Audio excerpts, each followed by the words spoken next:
Good afternoon, sir. Sir, you have to unmute. Yes, yes. Good afternoon, Anthony. How are you? Fine, sir. Am I audible? I am audible, right? Yes, sir. Perfectly. Yes, sir. Yes, sir. Good afternoon, sir. This is Agnes Roshni. Yes, Agnes. So how did yesterday go? Went off well? Yes, sir. In fact, Madhukar Shukla sir said that in the last 15 years of his talk, the first time he is giving the address on social entrepreneurship education. Oh. So yes, because he has crystallized its whole understanding. It was fantastic. In fact, from the academic point of view, he has given a very good framework how to go about. Excellent, excellent. He has given the historical background, how um, uh, Ashoka innovators have started the process very long back, how it has come to academic institutions like IIM Ahmedabad and Tata Institute. Then what is the relevance of today's pandemic context, and the need for academic institutions to show a lot of interest to start social entrepreneurship curriculum. So he has given really a very good platform for us to move forward, sir. Oh, very nice. Good evening, sir. How are you? Fine, Praveen. Sir, after a long time, I meet you. Yes, yes. How about Professor Kanditkar, sir? He's fine? He's Ajit fine. Kanditkar. He's had some family health issues, but he's fine now. He's back in Pune. He went to Right, Delhi sir. for a few months, but relocated. Okay, okay. He's doing well. Fine. My regards to him, sir. Yeah, sure, sure. So you managed to get the book and have a look at it? Yes, yes, I have your book. We all have your book. Yeah, yeah. Stephen Harris, I have.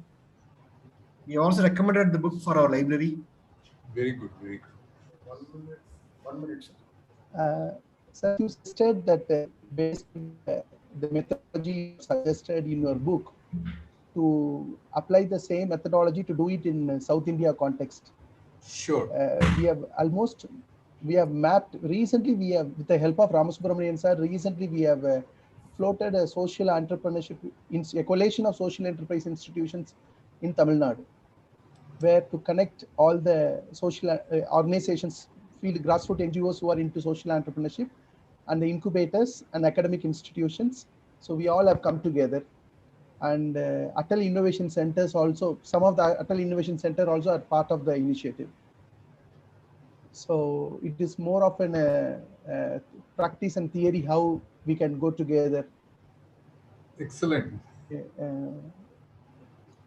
So Ram sir is coming tomorrow, sir. Yes. Ram sir session is tomorrow. I'm going through it. And I have few doubts also. So once it is done, like I'll be getting back to you to get that clarified.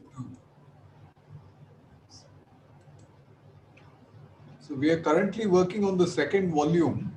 We've just started some work on, this time the focus is on farmer producer organizations. Yes, okay.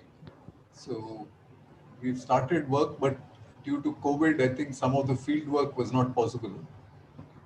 But again, maybe we will reconnect now and take it further. Okay. So we've started, this time we are doing a slightly different process where every academic is involved with a practitioner. So we are doing it together. So it will be jointly written by two people, each chapter in some sense. Okay. And yeah, we are also starting a series of blogs so that people get a flavor. So instead of disseminating afterwards, even before the case is written and brought out as a book, we are encouraging the authors to write a blog. So I can share you the link of that. Sure. Sure, sir. Do you take examples from South India also, sir, or only? One of the cases is from South India. So there is a, I think in Erode, there is a producer company called Kalani Producer Company. Kalani, okay, okay. So we are, I mean, one team is looking at that. So again, they have not been able to visit, but work has started. we have one FPO as one of the incubators of our incubation center. There's an FPO called Aindinai. Okay. They based in Trichurapalli, where I come from. Okay. So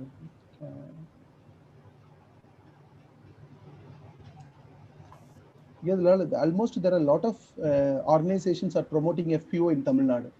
That's true. That's true. CIKS and some of the NGOs, and NABARD is also supporting in a large way to support FPOs. Yeah. Some of the organizations start FPO on their own without getting some NABARD support. True, true. Because NABARD support, after 3 years, you have to hand over the FPO to the farmers group. And that's one of the preconditions to get a NABARD grant.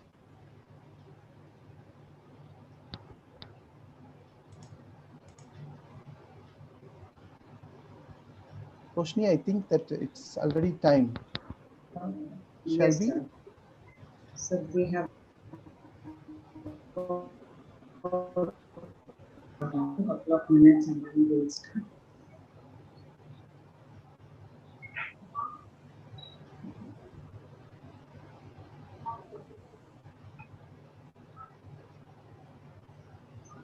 Sir, am I audible?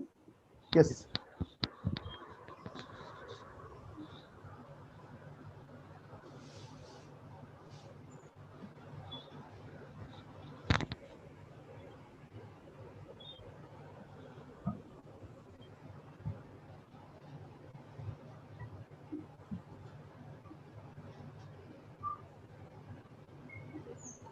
Yes, we can, Roshni. Yes, yes, sir. Yes, sir. Devapriya? So can I start the session? Yes, please. At the outset, I wish you all a joyful day. I am Devapriya Premanand, and I would like to welcome you all to the second day of Faculty Development Program on Social Entrepreneurship. I hope you all had a wonderful learning experience in the last session. The topic for today's session is social innovation models. First of all, I would like to invite Professor Kashwa Haq for giving the welcome address. Thank you so much, Devapriya. Welcome everyone to the second day of the FDP on social entrepreneurship. Today, the speaker of the day we have is Dr. Shambhu Prasad. A very warm welcome to you, sir. Thank you so much for making time and joining us today. I would also like to welcome the organizers, all faculties, all professors, all the participants here, also the viewers who are watching us right now on YouTube Live. A very warm welcome to all of you. I would now request Professor Roshni to please give us the speaker introduction. Thank you, Professor Kashwa. It's my honor and privilege to introduce our resource today, Dr. C. Shambhu Prasad. He's a professor of... Please continue, madam.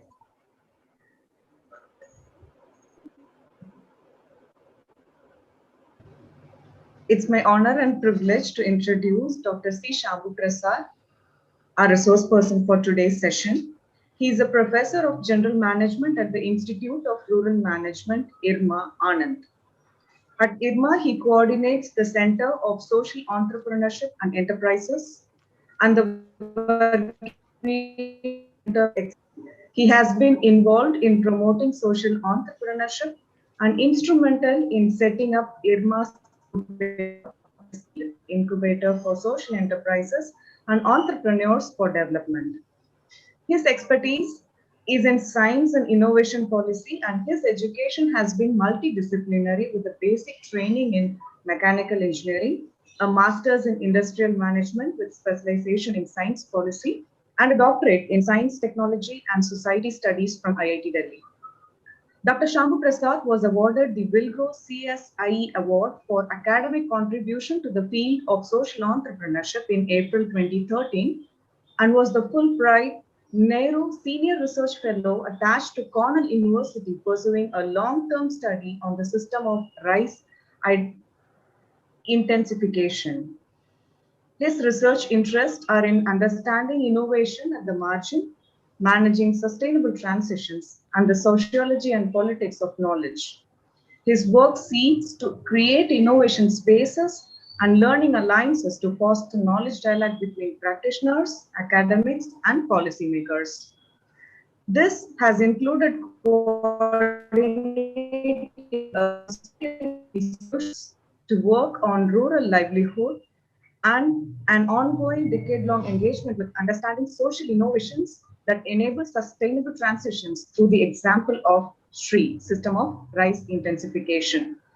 He has been a member of subgroup on upscaling innovative technologies in agriculture for the 12th five-year plan.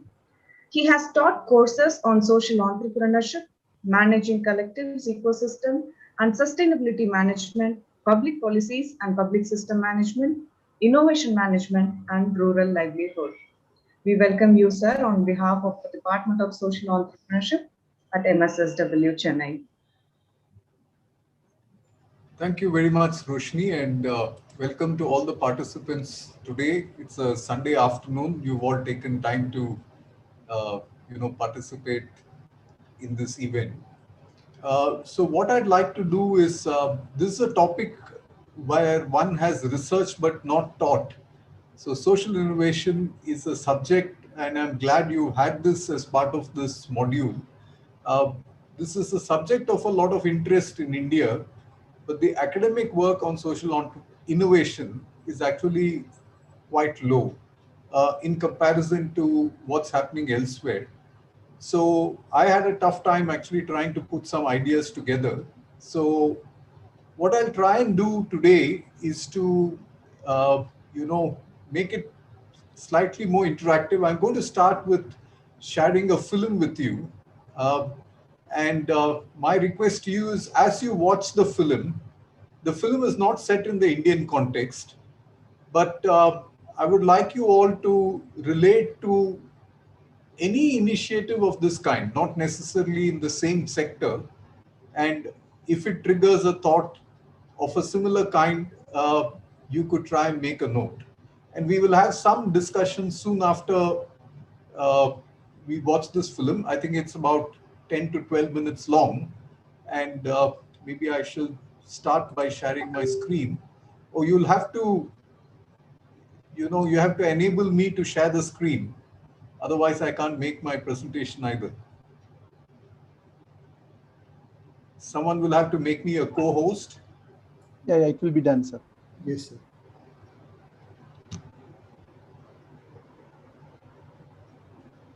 Roshni, are you making him co-host? So you are the co-host now, sir. You can share. Yeah, I got it. Yeah.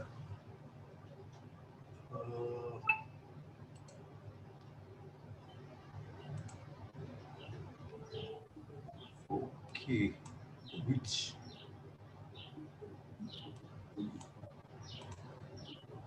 You're able to see this screen on how radical gardeners take back New York City. Is that the same screen that you have? Yes, sir. Yes, sir. Okay. So I'll just play this. Soil and a pinch of seeds. You roll them up, let them dry, and then you throw them, usually at neglected patches of land, in hopes that after it rains, your seed bombs turn into flowers.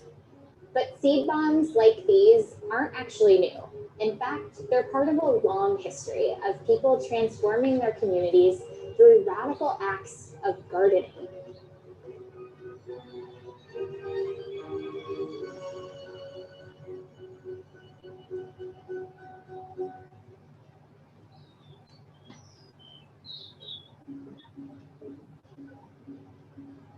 For centuries, green spaces in cities have offered a way for people living in close quarters to cultivate land and spend time in nature.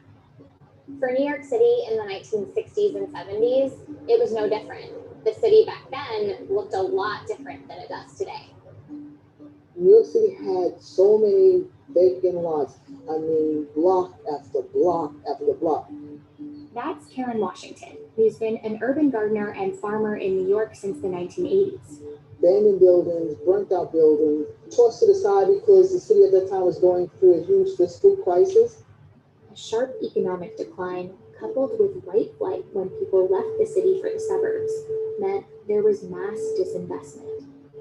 Buildings were abandoned or left in disrepair, especially in the city's lower income neighborhoods. What was left was urban decay and thousands of vacant lots. Good grammar and spelling are important, but if you want to write How do I get this? essays that inspire. One of those areas facing mass disinvestment in the 1960s and 70s was here, in the Bedford-Stuyvesant or Bed-Stuy neighborhood of Brooklyn. It's where, in the 1960s, a resident named Hattie Carthen noticed something. Bed-Stuy didn't have enough trees. Usually, trees dot the streets of New York City because the city has invested in planting them. But Bed-Stuy was one of the city's most heavily redlined neighborhoods, a racially discriminatory practice where mortgage lenders and insurance companies denied services to people in certain neighborhoods, which pushed Black people into specific areas. Redlining, by its occurrence, created the conditions for intolerable life. Many redlined areas lack access to green space and have far fewer trees. It isn't just an aesthetic problem. Research has shown trees offer improved air quality and cooler temperatures. And it's part of the reason why, as one study showed, temperatures in redlined areas are approximately 2.6 degrees Celsius warmer than in non-redlined areas. In Brooklyn, after years of neglect, Hattie's neighborhood was losing its trees. She wanted tree-lined blocks again, so she set out to make it happen. At first, raising money within the neighborhood for her efforts was a huge obstacle. She said there was no money there, no inclination, and I guess everybody felt I was too old. But at 64 years old, she was relentless. Through her continued pressure, she got the city to offer a tree matching program. They'd give her 6 trees for every 4 planted. She took the offer, and as some of the only archival footage of Hattie shows, she got right to work. Hattie started a group called the Tree Corps, enlisting local kids to join her. Her helpers have grown from 3 kids to 30, now fanning out into Bed-Stuy to help to bring living, growing things back to their street. In less than a decade, she led grassroots efforts to plant 1,500 trees in Bed-Stuy. Hattie did that work of cooling the cities, of mitigating some of the effects of redlining. Hattie became known as the Tree Lady of Brooklyn, but her work transforming the community didn't end there. In 1968, as part of a wave of redevelopment and urban renewal, the city of New York was slated to demolish 4 abandoned brownstones in Bed-Stuy, along with the nearly century-old Magnolia grandiflora tree towering outside them. For 2 years, Hattie organized against the redevelopment project until she was able to procure historical landmark status for the tree. In fact, it's the only living thing in the city still landmarked today. Saving the magnolia spiraled into a way to reclaim 3 of the brownstones too. She convinced the city to sell them to her for $1,200. She turned the brownstones into the Magnolia Tree Earth Center, a space for children to get environmental education, including horticultural workshops and lessons on how to care for and plant street trees. It's a place where Hattie's story continues to inspire generations of urban gardeners. It was Hattie's grassroots movement that changed what the community looks like. Around the same time, another New York City woman took the idea of radical urban gardening to a new direction. This time, it started with a seed bomb in the Lower East Side. At the time, it was another neighborhood struggling with abandonment and disinvestment. And in 1973, a local named Liz Christie was hoping to change it. In the very beginning, we were very radical. That's Don Loggins, one of Liz's friends and fellow gardeners. So we made these seed bombs. We go out and we'd fuss them over the fences. And next year, it was full of flowers, like a little meadow. They had no legal access to spaces, but made it a mission to regreen unloved parts of the city. They started to call themselves the Green Gorillas. Soon, the group turned their attention to one vacant lot here on Hampstead Street. She was walking by one day, this lot, and it was full of trash, like 3-4 feet of trash. She went back home, called a bunch of us up and said, we have a project that you might like to work on. The group spent a year removing trash and adding soil, fencing, and plants. You take a space that was full of garbage and trash and green it. It was a radical concept back then. What originally happened was the city came in and said, yeah, this is our property, we can't use it as a garden. In response, Liz called up the press and tried to get the word out about the Green Gorillas. And eventually, the city backed off. In April 1974, the City Office of Housing Preservation and Development offered them a lease for $1 a month to make it legal. The Green Gorillas named it the Bowery Houston Community Farm and Garden. It became the first New York City approved community garden. Soon, residents began planting vegetables, hosting workshops, and sharing knowledge with other gardeners. The community gardening movement exploded. People all across the city started getting $1 leases to turn abandoned lots into green spaces in their own communities. By 1985, there were around 1,000 gardens across the city. Puerto Rican communities were also transforming abandoned lots too, like ones here in the Bronx. They built gardens and casitas where they gathered for gardening, music, and community. The gardens are so different. We had people coming in from Chinatown. We had people coming in from Tibet. They got seeds from their family, and they had plots, and they were growing vegetables that were native to wherever they're from. But these spaces, often tucked away right off busy streets, also offer an oasis in the city and a place to reconnect with land. People in marginalized communities took something that was devastating, ugly, and turned it into something that was beautiful. Community gardens grow communities for the people, to be run by the people, for the benefit of the people. The matter absolutely. Where do you see yourself in 2025? And maybe you have the answer, maybe you don't.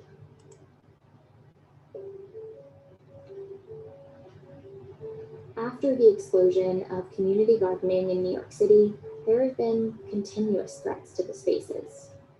In 1999, Mayor Rudy Giuliani put more than 100 gardens up for auction in hopes of bulldozing them and replacing them with housing.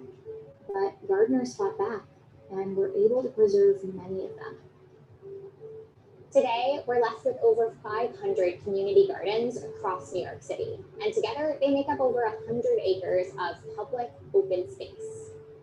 Thanks to the work of pioneers like Hattie and Liz, these gardens still provide food, community, and connection for thousands. We've got some red okra, some cucumbers. These are really, I see Hattie as a light.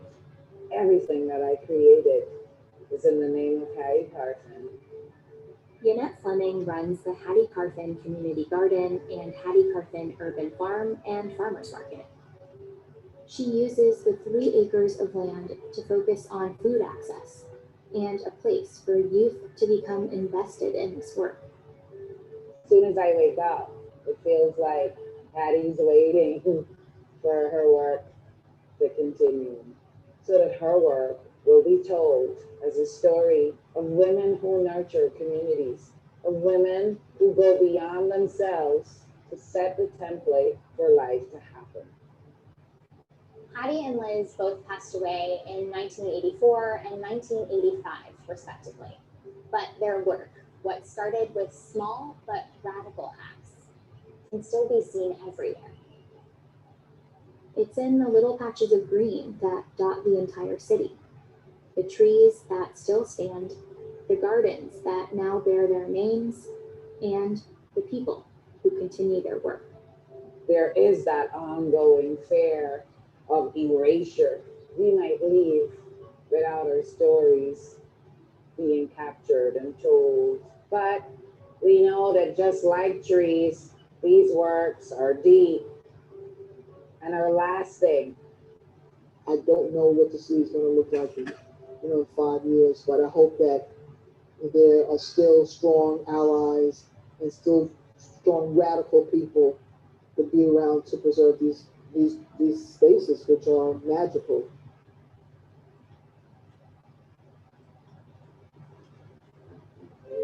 Thanks for watching this video. It's the last in season 2 of Missing Chapter.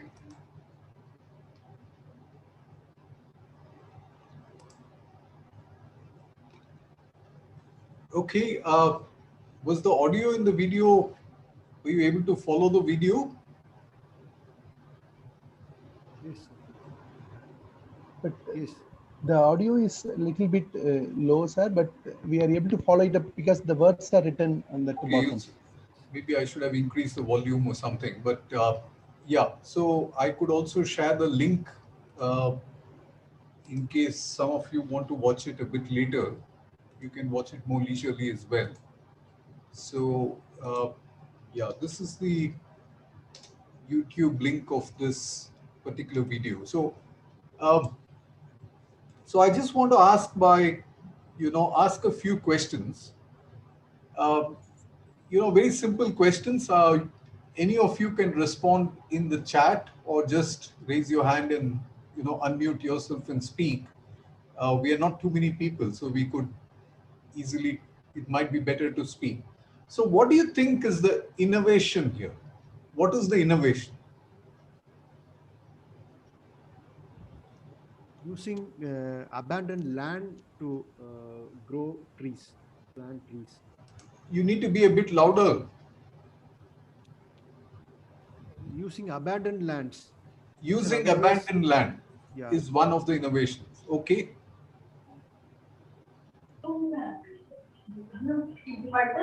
Looking at opportunity in the challenge situation. Looking at opportunity in the challenge, and okay. What was the challenge that they faced? Space. There is no. What was the challenge that they faced? What was the challenge that the communities faced?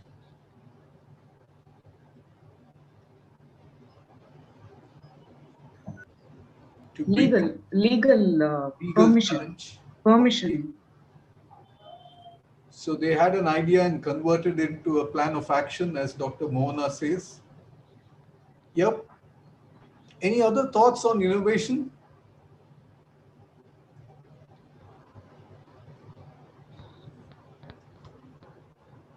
So I just want you to try and look at the word innovation is somewhat important when we talk both about today's talk, but also in the discussion on social entrepreneurship.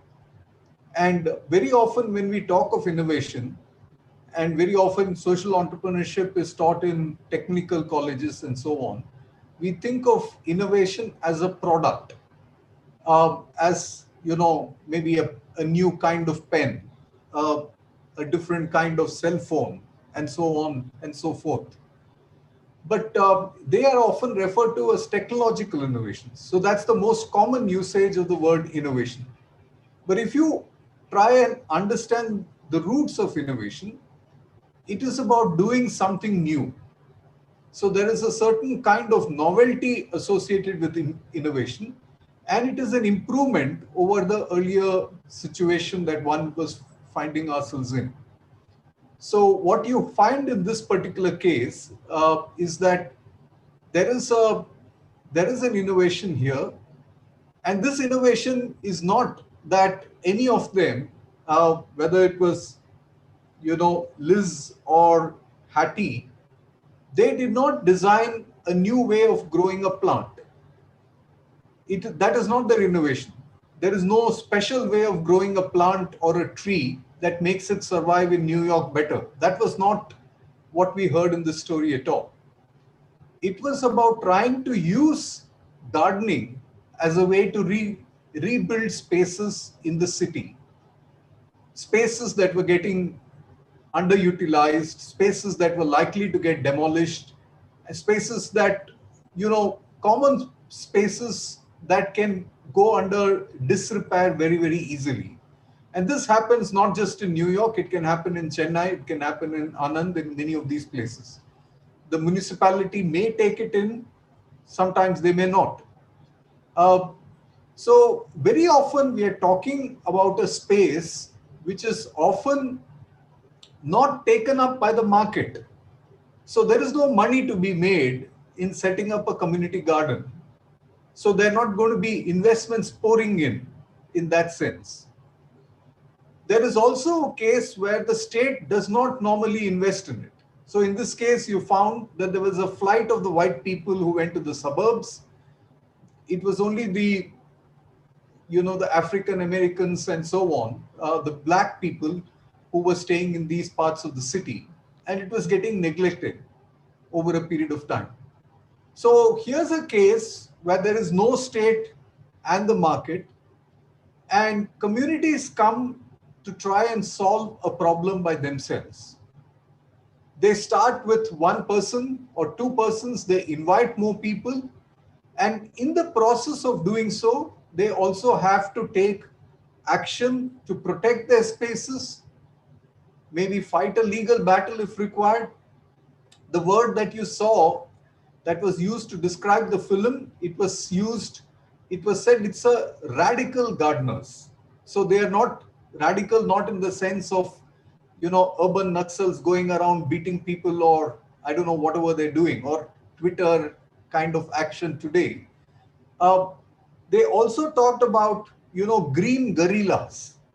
So they had used activism as a means to try and protect the space. As Rudy, I think, Giuliani, who was the mayor, was actually trying to sell off some of these places as well. So what we will try and use this film as an introduction to discussions today on social innovation. So the basic idea that I would like to suggest for today is that unlike social enterprises or even social entrepreneurship, social innovation is much, much more prevalent in society than we realize. It happens very much around us. It sometimes is even an everyday phenomenon. And yet, surprisingly, it's not documented enough. So we need to explore this a little bit more. So let me ask you a couple of follow-up questions before I get on with my presentation. The first was, did this movement lead to any kind of enterprise from what we saw in the film?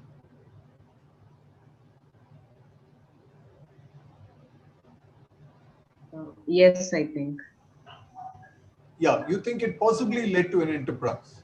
Anybody thinks no?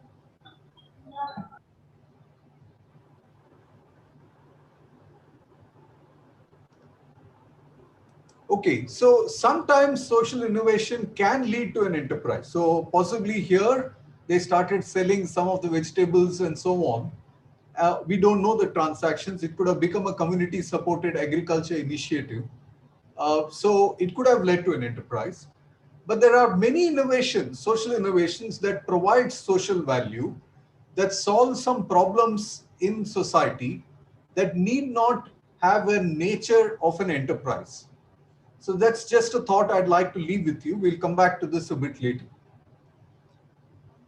Okay, so this is a question I'd like you to try and use the chat to respond a bit more to this.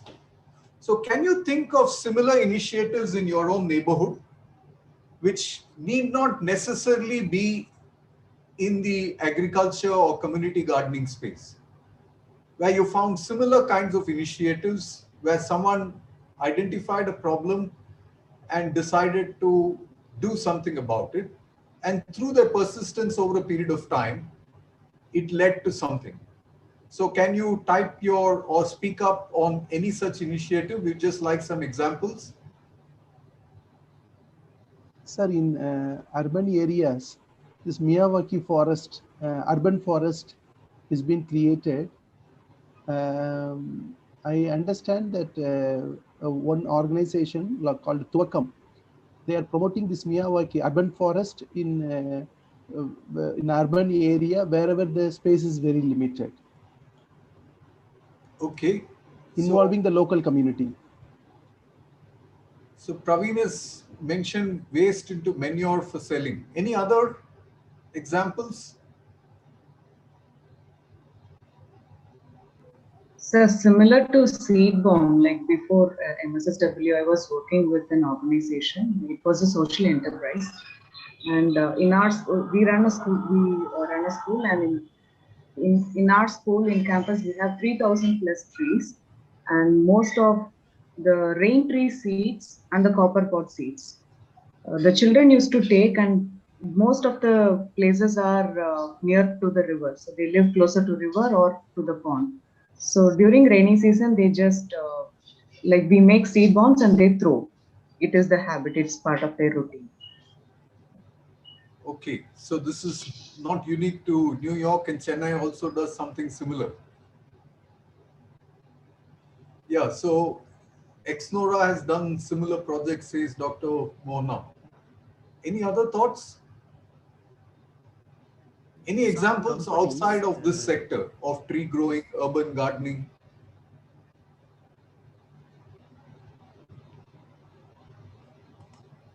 Good evening, sir. Yes.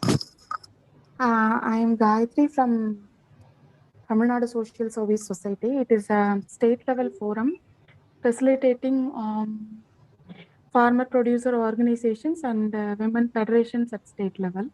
Yeah. One of the experience which is similar to your sharing, it is about the movement of Nam Anuman Nadi. It is about the river restoration action of the people's movement. So it was the river in near Valliyur, benefiting 24 villages, but it was not properly used and encroached by some farmers and companies near the villages. So the group of farmers who decided and started the thought of restoring the encroached river. So it became a big movement after. It started in the first wave of Corona lockdown period.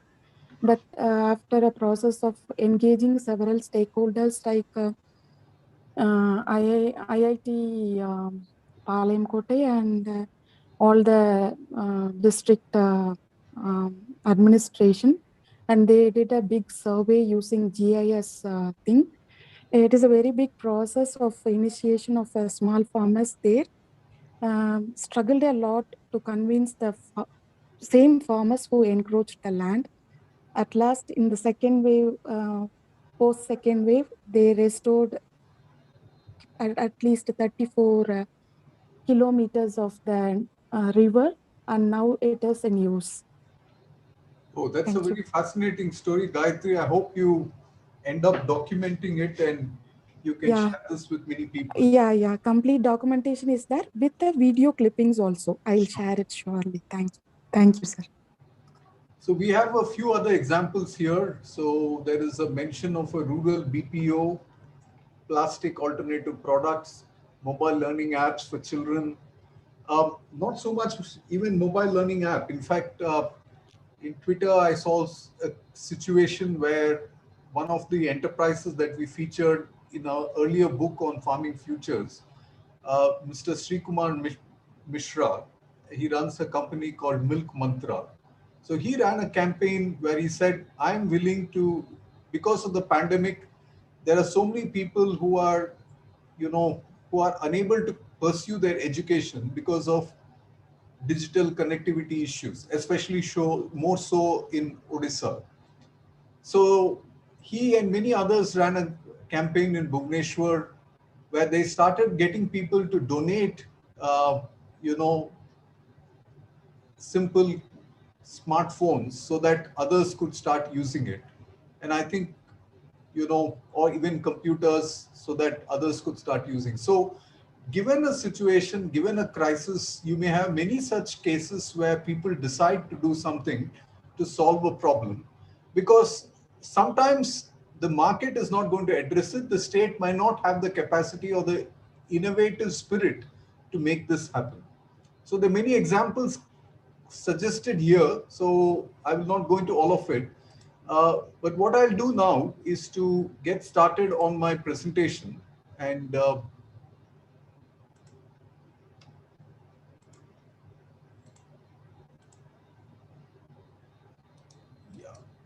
okay. So I hope you're able to see my screens. Yes, sir. Yes, sir.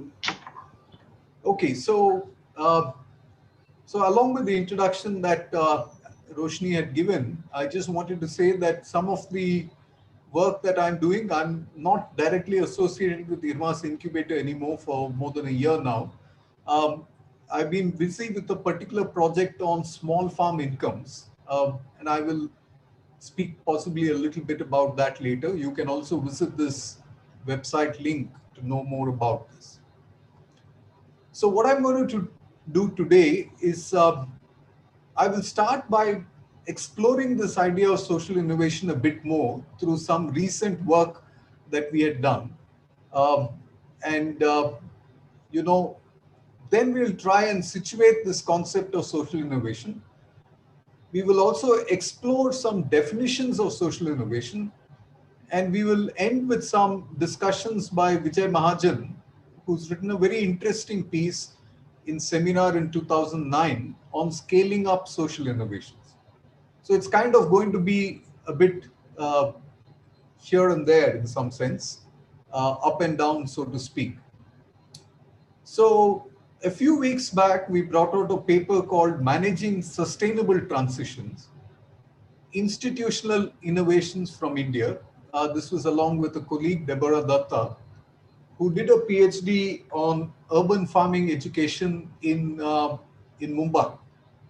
So this is one of the three cases featured there was about a small enterprise called Dream Grow, which started taking up an initiative not different from what you saw in the film, to try and promote urban gardening in a neglected space of the, Brihan Mumbai Municipal Corporation's area. And then they regenerated it in a certain manner. We also had an initiative that we had undertaken. This is the entrance to the IRMA campus. This is sometime about a year back.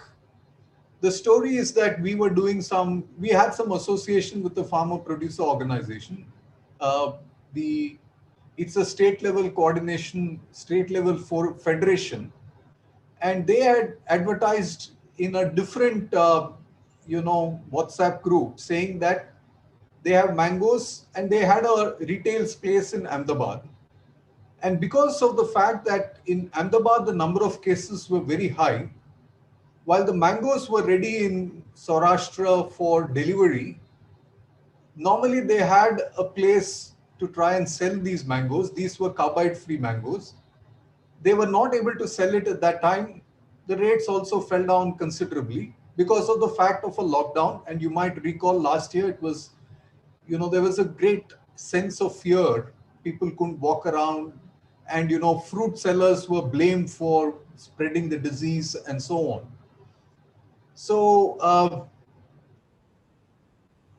So at this particular point in time, what we did was we said, let's see whether we can try and help this particular FPU.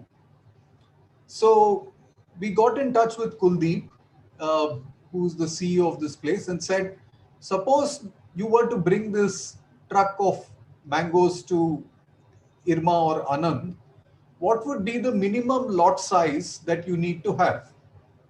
So we came out with some number of 100 or 150 boxes. So we said, we will try and organize this. Now you have to have a contactless delivery. Because of Corona, we didn't want too much crowding. And so one of the first things we decided was to avoid any cash transactions, number one. Second, to also avoid cash on delivery. So, if people wanted, they will say, I will pay much later. Now, this means that there's a lot of time in collecting this money, and then we have to send it to the FPO. Now, many of these organizations don't have working capital to go through all this cycle. So the normal practice which were used in Amazon and other platforms is to provide cash on delivery.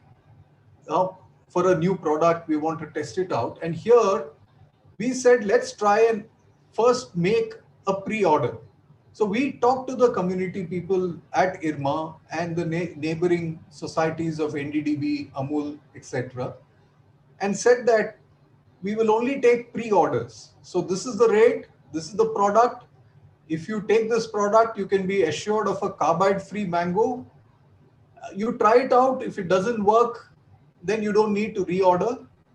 So through this process, we first made a particular set of mango purchases. Now, again, in this, there was no major innovation. The social innovation was to, or the institutional innovation was to change the relationship between the producer and the consumer and make it a bit more equal by trying to ensure that if as a consumer, I want a good product, I'm willing to pay in advance and I'm willing to take a little bit of risk. Finally, of course, through good volunteer effort, there were 6 of us, some of them you can see in the picture here. We were able to ensure that everyone got their mangoes. People were very, very happy to get their mangoes delivered right at their doorstep, so to speak. And finally, we were able to place, we did a survey, we did another order, and we repeated. This year, we were not so sure whether we're going to start, but people in the community started asking, when are we getting these mangoes? And finally, we did another order this time as well. So it's a very small initiative. And the third one, which we would like to talk about is, the Timbuktu Collective's participatory guarantee scheme. Now, when you talk of organic produce, typically, organic certification is a very costly process. You have a third-party certification. And if I were to sell my tea abroad or my honey to somewhere in Europe, I have to have it organically certified because otherwise the consumer won't trust it. Now, suppose I want to send my product in India. Why should I invest in so much cost of organic third-party certification? So in India, a new mechanism has come out, which is known as Participatory Guarantee System, or PGS, where an organization promoting it, in this case, Timbuktu is promoting this, and they sell it under the brand of Timbuktu Organic. They are working directly with the farmers. They will maintain records to try and ensure that this is actually an organically produced place. And if the consumer wants, they can try and visit and know a bit further. So here is a mechanism. Again, I would call this an institutional innovation or a social innovation, where consumers who are so remote and the producers are able to have the trust.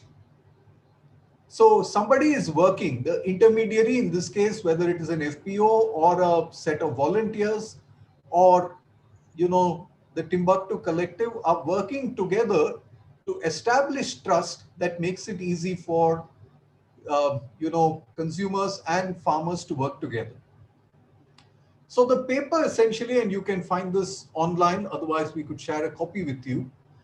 Paper essentially tried looking at these 3 initiatives. I won't go into the details of it. They're not necessarily the same. But, one of the things we discovered was that much of the discussions on agri-food systems talks about technical changes, and very little is talked about sometimes the system changes that are social, institutional, organizational innovations that are required. So we will come back to some of these details later. The Dream Grove had about 15 to 20 volunteers, 50 to 60 WhatsApp members who kept sharing information. In this case, there were a database of about 130 consumers, 6 volunteers. We had done a total of 329 boxes of mangoes that were sold. And obviously the Timbuktu case is much, much bigger. 2,072 orders, 617 tons of organic produce, sales of up to about 5 crores and so on. Now, I'll come back to these 3 other elements a bit later, that these innovations can be brought together in terms of a frame where we say, have they built the agency of the primary producer? Does the institutional innovation create that opportunity where the farmers are empowered? Has it changed the relationship between the producer and the consumer? So what are the mechanisms for changing relations? And at the end, that's a much bigger ask. Is this going to become a normal practice? And how are the structures of other kinds of systems likely to change so that there could be a shift towards a more sustainable way of living? Now, that's a bigger ask. It requires many other actors to do things differently. It might even require the government of India to reduce fertilizer subsidy, or maybe reduce free power in a certain few cases, and so on. So unless you do certain things of that kind, those who are actually practicing a different way may not benefit as much in terms of numbers. Well, that's a bigger kind of question. But I'm just trying to indicate that all these cases and examples did not necessarily involve extremely significant technological innovations, but very often the innovations were social innovations, institutional innovations, and organizational innovations. So a few years back in 2014, it's around that time that I was doing some research on social innovation. And for the Bill Grow organization, we had actually written up a paper called Thinking Through Innovations, Social Innovation and Social Entrepreneurship in India.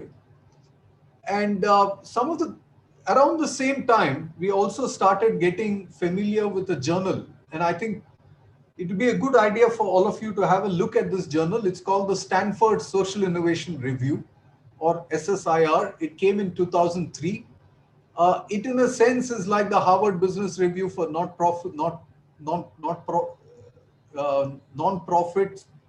organizations or not-for-profit organizations, social enterprises, etc. And many of the articles are freely freely downloadable, and some very insightful articles. They're not very heavily academic, so you could learn from some of them. So the first thing is that when we talk of social entrepreneurship, I think yesterday you heard Madhukar Shukla as well, we understand that the discipline actually started flourishing in the 21st century. Now, partly because of organizations like the Ashoka Foundation and so on. So in a sense, is social entrepreneurship being a 21st century phenomenon? It's aided by globalization. So are we going to see this as part of the global flow of capital, or do we see social entrepreneurship as part of larger narratives on innovation spaces in India? So this is a question that used to trouble some of us. Now, is it that social entrepreneurship or social innovation has helped blur these boundaries between state, market, and civil society? Or has it ended up strengthening the existing power relations in some sense? So the understanding of power is kind of important in understanding social innovation. How do we see social enterprise spaces in terms of social innovation debates in India? And how do we look at it in terms of this understanding of Jugaad, or the concept of frugal innovation or Gandhian innovation, as some of them speak about? I won't be touching much upon it. We could take that up later in discussions. And is there a unique India way of doing things in social enterprises? If so, how unique is it? So how do we relate our ecosystem's understanding to current discourses or discussions on social innovation or democratizing innovation, so to speak, in the Indian context? So as I was saying that, we have to understand, and this is taken from a slide from a prominent thinker from the Oxford School of Business, the Side School of Business, which is Alex Nichols, where the length of this would kind of indicate to you that there is social enterprise that we often talk of, which is a way of taking a social idea through the market much further, is a very small segment of a larger process of social entrepreneurship. Uh, and social entrepreneurship itself is a smaller subset of what you would consider social innovation, which is prevalent much more. I've just indicated the book by Professor Anil Gupta on grassroots innovation. So sometimes we can understand grassroots innovation and social innovation a bit synonymously as well, but we will not spend too much time on grassroots innovation. That will require a separate discussion. Now, how do we look at ideas on social innovation? Now, from the point of the market logic's perspective, social enterprise has the maximum amount of market logic. Social innovation might have the lowest level of it.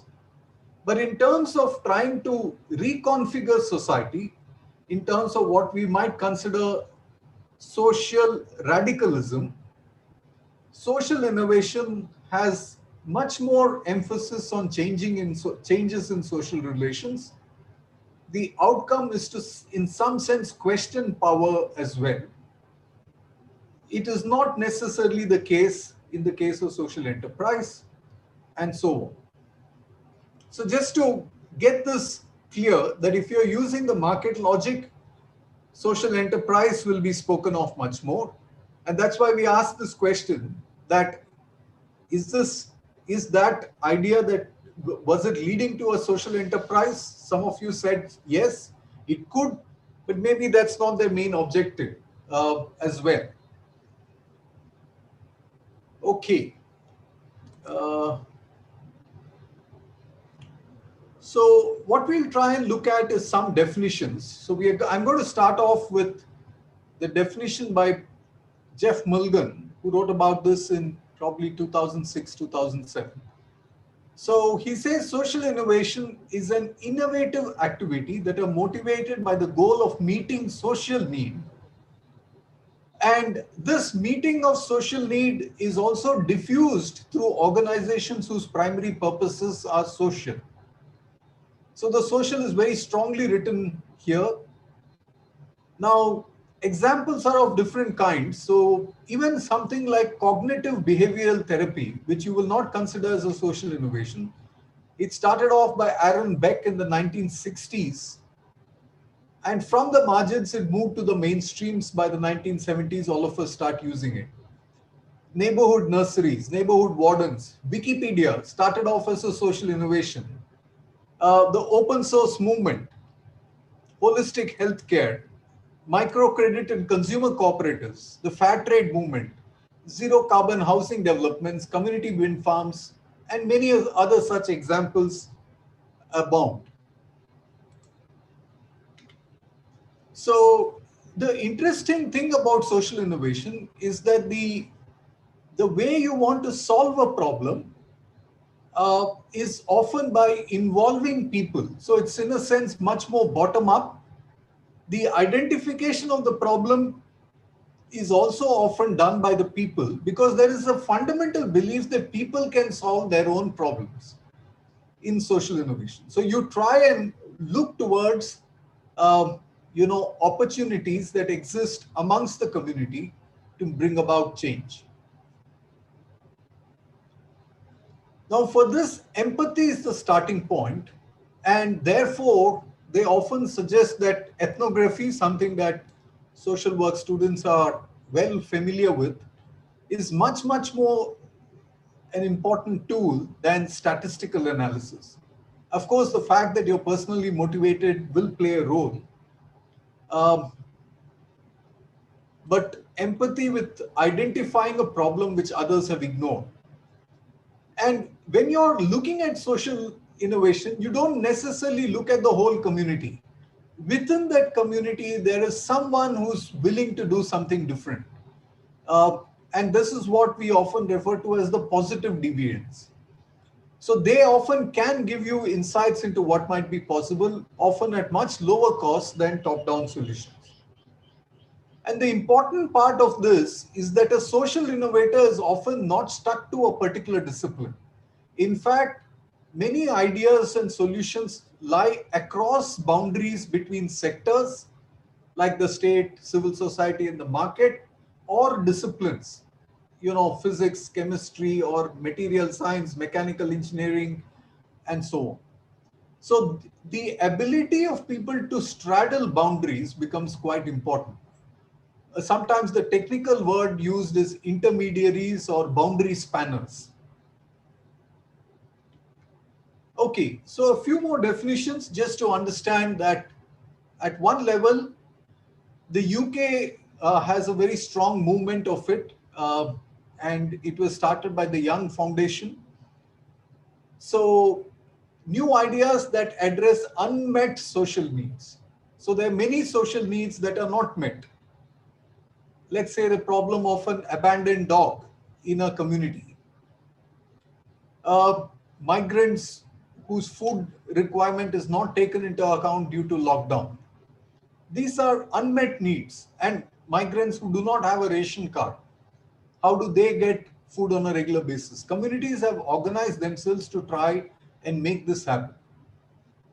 So some social innovations are focused on the outputs and outcomes to just make this happen. Some are actually focused on changing the social processes, which tries through this to create awareness in the community, bring out the plight, maybe fight for the rights of the migrants and so on. So today, if someone is arguing for the CoWIN app to be open for people who do not have internet connection and so on, that's an argument that many are saying is a way to change the social process. Otherwise, you have many examples in India where people who have access to smartphones are actually going to rural areas and getting themselves vaccinated in that place at the cost of providing rural health care and so on. Because the app by itself will serve the purposes of the people who have smartphones much better than those who do not. It is, of course, convenient to you and me who might have a smartphone, but a migrant, people who are poor are not likely to use these mechanisms. So that's the point when we talk about changing social processes. There's another definition which says this is focused more on the process, and this is what the SSIR, the Stanford Social Innovation Review, talks of. The process of inventing, securing support for, and implementing novel solutions to social needs and problems. There is a school that comes from the McGill University, which is very strong on complexity theory and resilience. So they say social innovation is a complex process of introducing new products, processes, or programs that profoundly change the basic routines, resource and authority flows, or beliefs of the social system in which the social innovation occurs. Such successful social innovations have durability and broad impact. And this is what, Francis Wesley and others talk about. And the OECD actually has a formal definition of social innovation in 2011, where they refer to it as something distinct from economic innovation, because it's not about introducing new types of products or exploiting new markets. It is about satisfying new needs not provided by the market, even if the market gets interested in it later, or creating new, more satisfactory ways of insertion, in terms of inclusion, in terms of giving people a place and a role in production. Here's another definition: a novel solution to a social problem that is more effective, efficient, sustainable, or just than existing solution for which you've created a value as to society as a whole rather than private individuals. So Parthasarthi and Ayoma talk about the role of inclusiveness in public policy, and they say that one of the reasons why people are moving towards social innovation is that there is a huge governance gap in what they refer to as the double failure there is a failure from the state and there is a failure from the market. So vaccines is another example. So you can't have just a market solution. The state has to intervene. But sometimes even if both are there, unless you have, people involved, like many organizations have to try and work with communities to try and overcome vaccine hesitancy. So that is what, in such a case of double failure, many social innovations occur, which are new designs for social impact, application of new technologies, and so on. Nichols and his colleagues in 2012 said social innovations can either be incremental, or they can be institutional, or they can be disruptive. So the primary purpose of an incremental one, and sometimes this links up with, let's say, bottom of pyramid markets and the discussion by C.K. Prahlad, is to try and just ensure that if there is a market failure, how do I address it? An institutional approach to social innovation will say we want to, through this process, reform the existing market structures and patterns. So the focus is on markets, not just on the products. M-Pesa did this through mobile banking and so on. And some are deliberately meant to be disruptive, to change the cognitive frames of reference, to alter social systems and structures. So you can look at this at three levels of social innovations. It can be a good business opportunity, as we mentioned earlier, or it can be to try and retool the existing social and economic structures, or something that is disruptive, where you consciously want to change the relations of political actors, groups, and networks in aiming to change power relations, social hierarchies, and reframe these issues. So, as I said, a few years back, we wrote a paper on this, and there were 3-4 ideas we ended up in saying, how should we look at social innovation in the next decade? The first one we said is, how do you reframe problem solving for social change? So can we look at social enterprises, entrepreneurship, as part of social innovation, grassroots and rural innovation, and not see them as excluding that? The second is to rethink the mental models for change.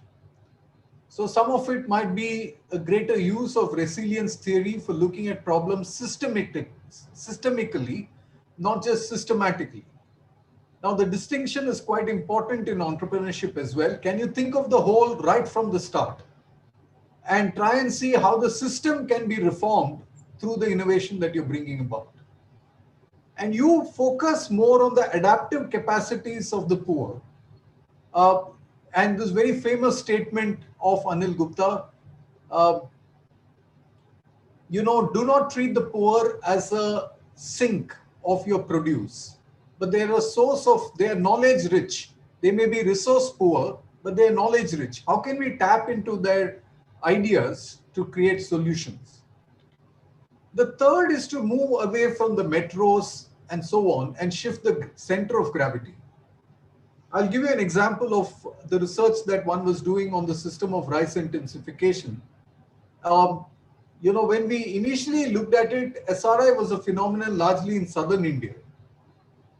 When I moved to Bhubaneswar, I realized that, people were picking it up. Now, when it was being used in southern India, both in Tamil Nadu, in Andhra Pradesh, and so on, SRI was being promoted as a rabi crop, largely to save water. Now, in the eastern part of India, water saving was not so much of an issue because they used to have high rainfall and they had only a single crop. But for them, food security was much more important. So they looked at SRI somewhat differently.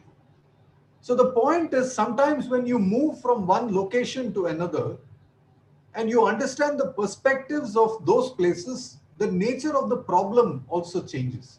And therefore, we have to try and move away from our comfort zone into those places where people and communities think and rethink the problem and solution differently.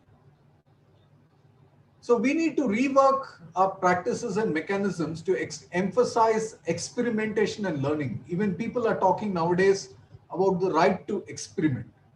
And this was very critical in all of Gandhi's own work, which I've done as part of my PhD thesis, where experimentation was such an important element of all the way he looked at innovation. He innovated in the way he built his art institutions and so on. So this element of experimentation, and finally the importance of social learning, that every act is a process of learning and we learn together. We don't learn only individually. And how do we reorient public policies? By enhancing collaborative spaces. So you have to be able to invest in collaborative platforms where stakeholders can come together and things can, then the nature and the way you look at a solution, at a problem, will be very, very different. So in this last part, I'd like to touch upon this idea of scaling up social innovation by an article by Dr. Vijay Mahajan. So Dr. Vijay Mahajan, or no, he's not Dr. Vijay Mahajan, he's Vijay Mahajan. So Vijay Mahajan says, social innovation is central to progress. And the interesting thing about social innovation is that very often most social innovations arise from the social, the voluntary sector, the community sector, and so on. So the challenge is to take it from the voluntary sector to other kinds of places.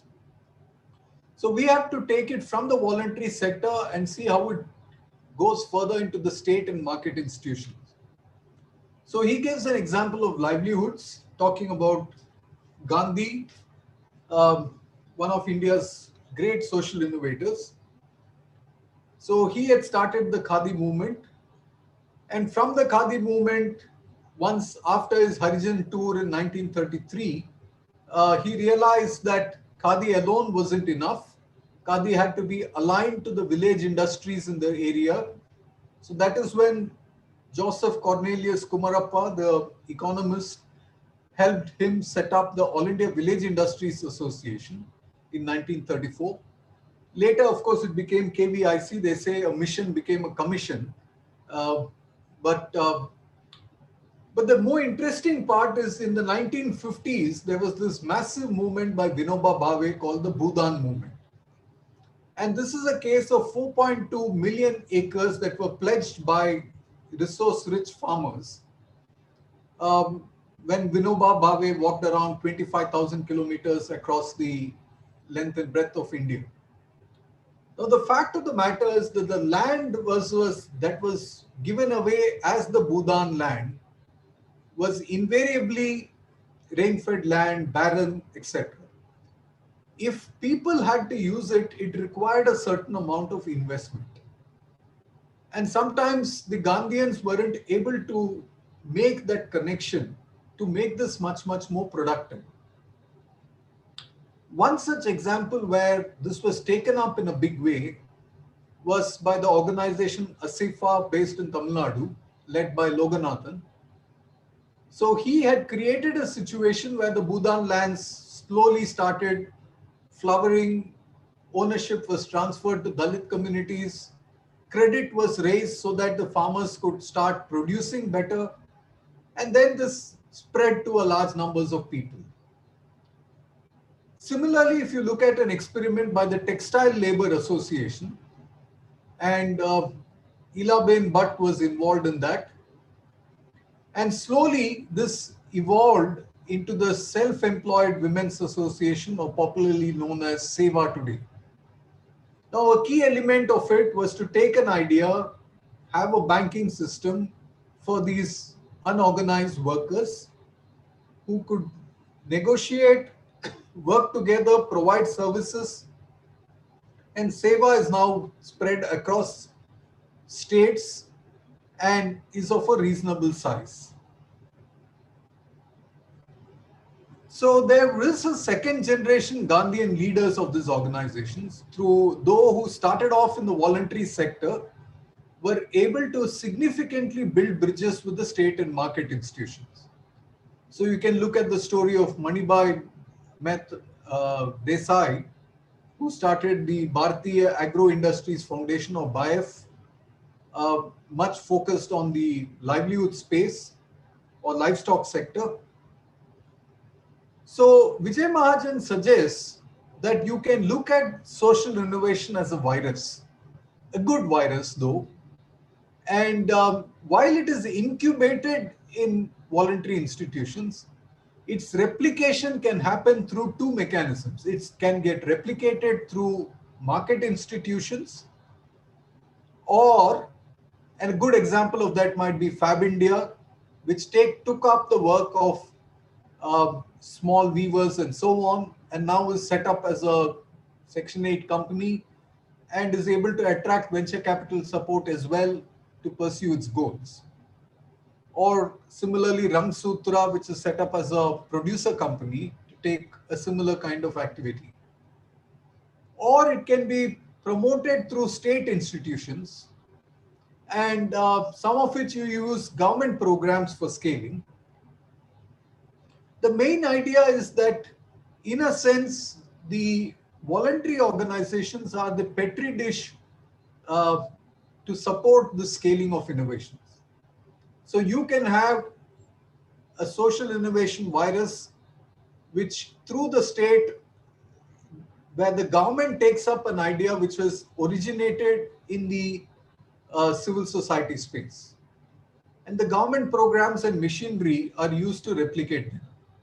So let's take the example of SRR. While the state governments of departments of agriculture weren't showing interest, it started in Bihar, where the rural livelihood program, Jivika, decided to adopt this because they felt that the technology or the innovation could work for the rural poor women of the self-help groups of women in Bihar. So they integrated this as part of their program. Later, this also became the Mahila Kisan Shashaktikaran Pariyojana, or MKSP, which is now running in many other states, including Tamil Nadu. So that's one way, by the government taking an idea and replicating it. There can be another way by which it gets replicated through advocacy as a means to engage with the state institutions. The Right to Information Act is a good example of that. Even NREGA happened through a large amount of advocacy from voluntary groups, where they made right to work a fundamental right, and the state is responsible to create a mechanism to satisfy the unmet demand, especially during drought and other kinds of situations. So that happens partly through advocacy.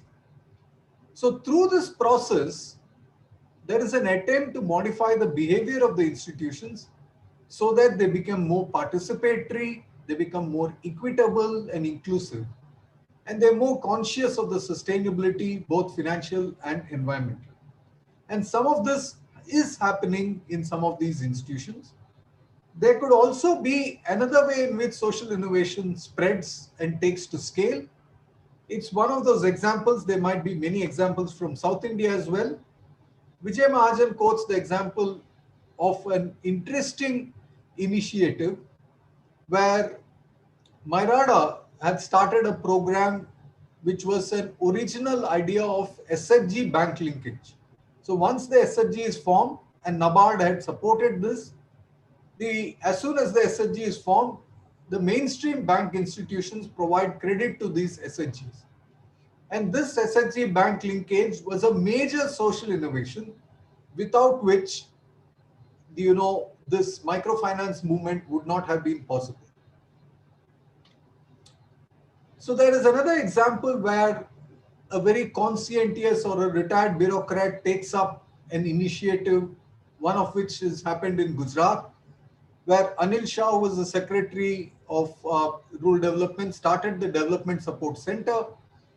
And through this mechanism, participatory irrigation management was spread across different parts of the state. Similarly, in Rajasthan, Meetalal Mehta took up this idea of how do you have a design an Antyodaya program. In Kudumbashri, TK Jose worked with neighborhood groups who can promote entrepreneurship. So today they are, working like event management companies to try and take care of events in smaller places, smaller towns, villages, etc., where self-help groups are doing the catering for many of these, providing good and nutritious food at reasonable costs and so on. So sometimes state governments can also do this particular kind of process. Uh, so I'm going to talk about a particular frame which we had briefly mentioned earlier. This is a conceptual frame which we are trying to take up in the World Food Systems Dialogue. Essentially, a social innovation should aim to do one of these things. The minimum thing it needs to do is a social innovation will not be considered good enough if it does not build the agency of the people involved, the agency of the poor. We are talking about agency in a socio-political sense. So you need to build the self-confidence, self-esteem and aspirations of those working in the unorganized sectors by providing knowledge and skills and capabilities from the formal sphere. We also talk of changing relations, which is about power relations through which people live their lives through intimate relations and social networks and group memberships and activities and citizen and market negotiations with the formal sphere. And finally, hopefully, we may move towards transforming structures where we remove certain kind of discriminatory social norms or customs and exclusionary practices. And in case there are laws and policies, work around them through procedures and services. So we found that in the natural farming experiment in Andhra Pradesh, there's a lot of work happening on the first two elements. The third one is something that has to be designed if you want to change structures. So sometimes these directions of change can happen from the top. It could be top down or it could be bottom up. So it could be both kinds. But in the process of this, we want to phase out bad systems and move towards a newer kind of transition. So this is a longer term process. We don't want to cover all of it. But the idea is that social innovation should aim as much as possible to think about changing structures, not make just something immediate in one particular place. Think about how this can happen in 2-3 other places and eventually can become a movement. So this is some more details about what we mean by building agency. What do we mean by changing relations and so on. I will not get into too much details here, but the main thing we want to talk about in terms of transforming structures is that you have to work in collaboration with other kinds of actors, and sometimes creating spaces where people can think differently is important. We call this innovation platforms. And sometimes you need to get government officers and market players to unlearn what they're doing and therefore create lots of exposure visits. And sometimes you may want to design programs with a view towards transforming in all its dimensions. So I'd like to finally conclude, and we can then take up a few question answers. So this slide is something that I like a lot, which this meme, so to speak. Everyone's growth looks different. So sometimes you have this case that something that's flowering outside might have very shallow roots.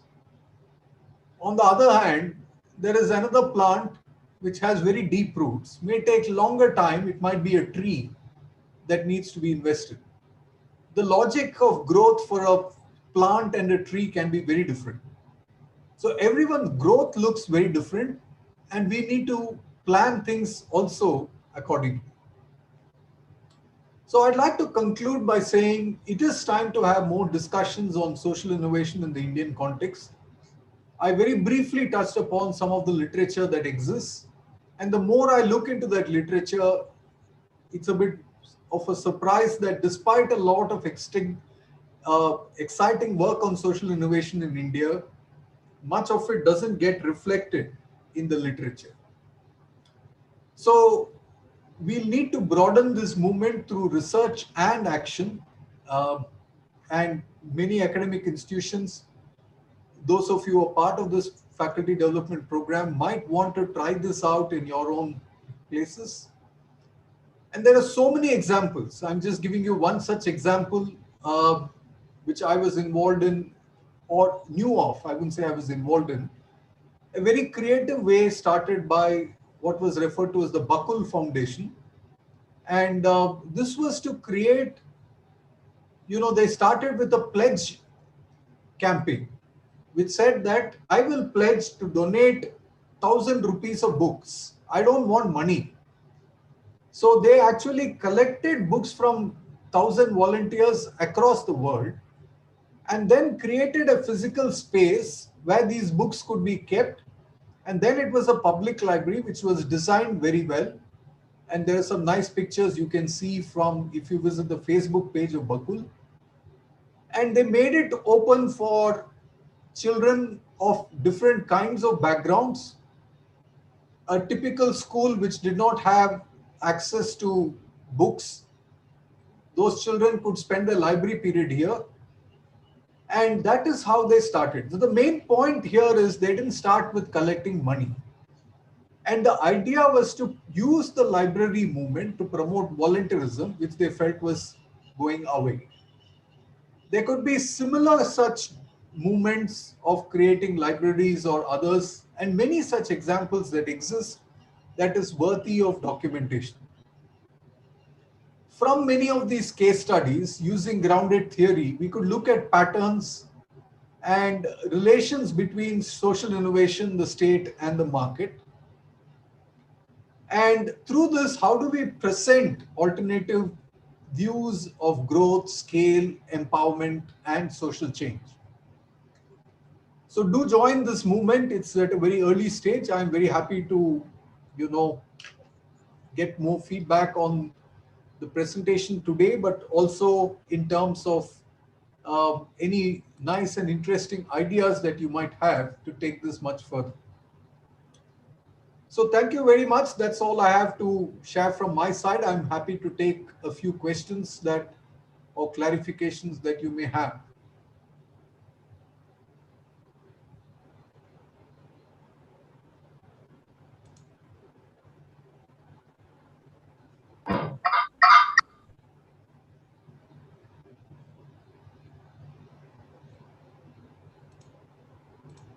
Participants, the floor is open for questions. If you have any questions, you can ask.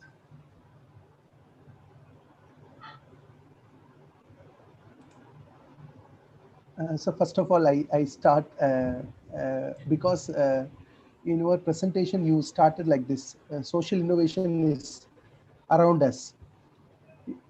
So, am I audible? Yes. Yeah, social innovation is around us. When we started the session, Dr. Gayatri also has shared, already she has shared the experiment, the social innovation that takes place in Tirunelveli district, where community and farmer groups are involved in the restoration of the river, 32-kilometer stretch. She has sent already the link to us, and you will get it, sir, or soon after the session. So like that, we see a social innovation around us. For example, the organization where I know it's called PIRE. What the organization has done is that they are working in a remote villages in one of the driest districts in Tamil Nadu. In 15 villages where they have found the government school girls are highly malnourished.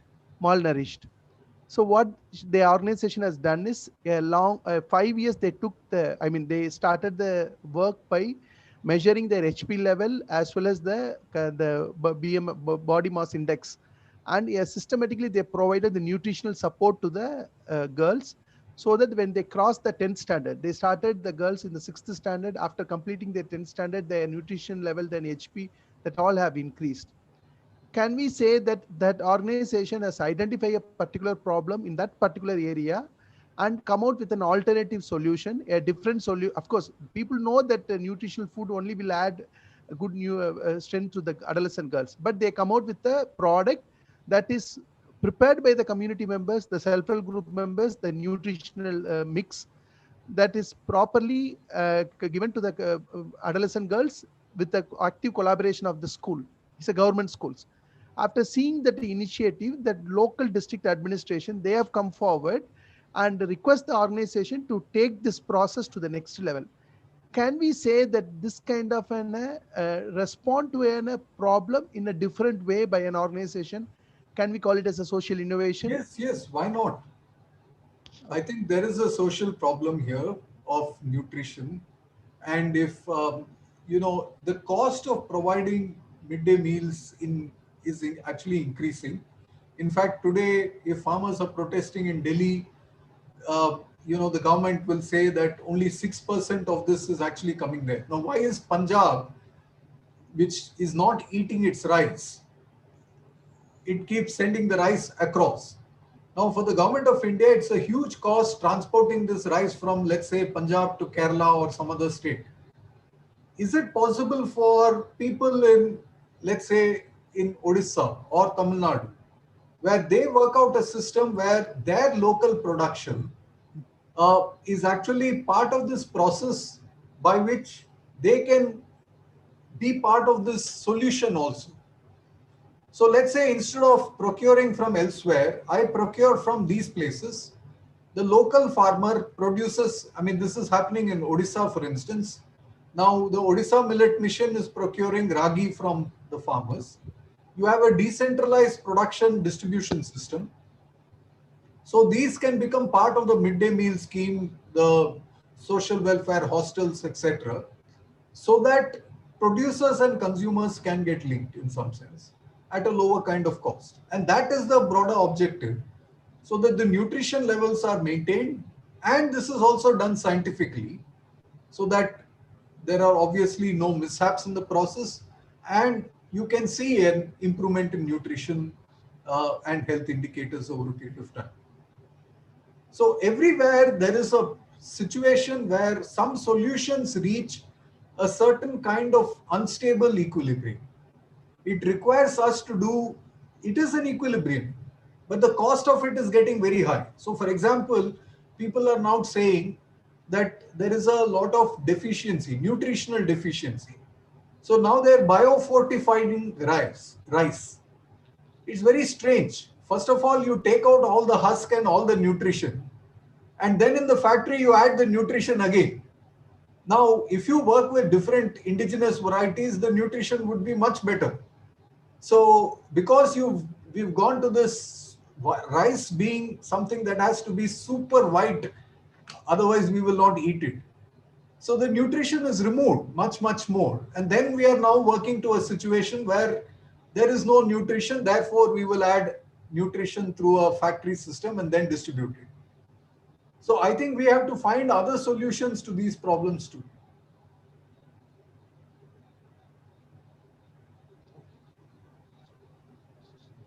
Thank you, sir. So we have another question from our participant.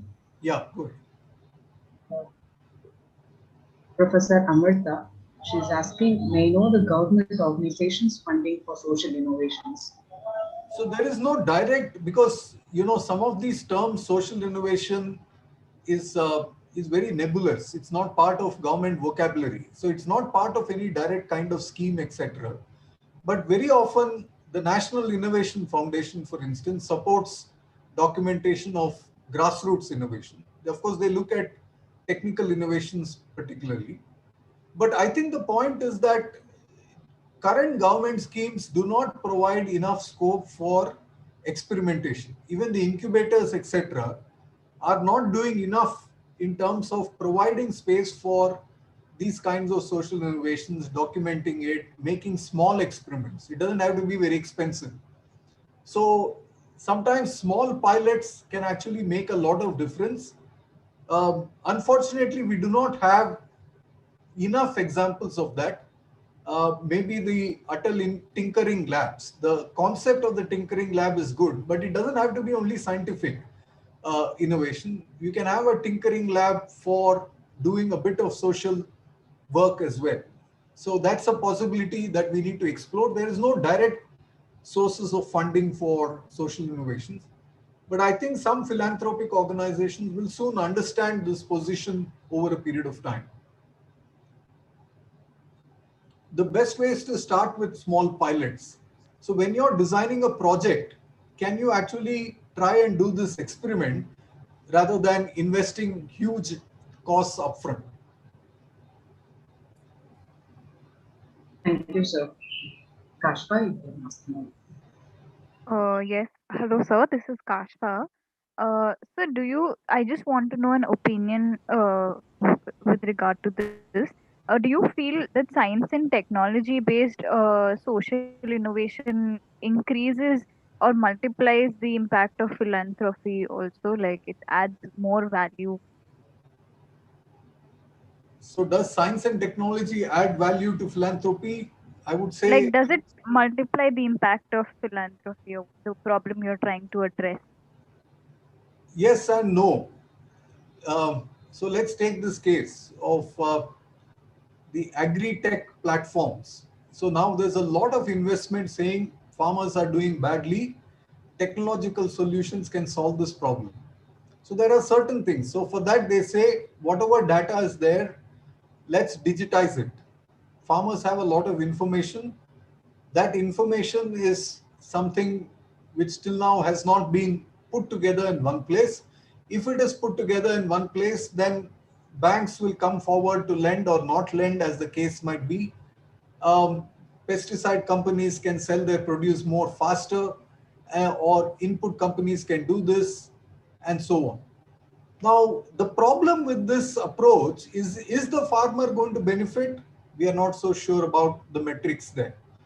Second, what is the data privacy issue involved? Is it that the farmer's information is free for anyone without her or his consent? We still have an issue around that particular point.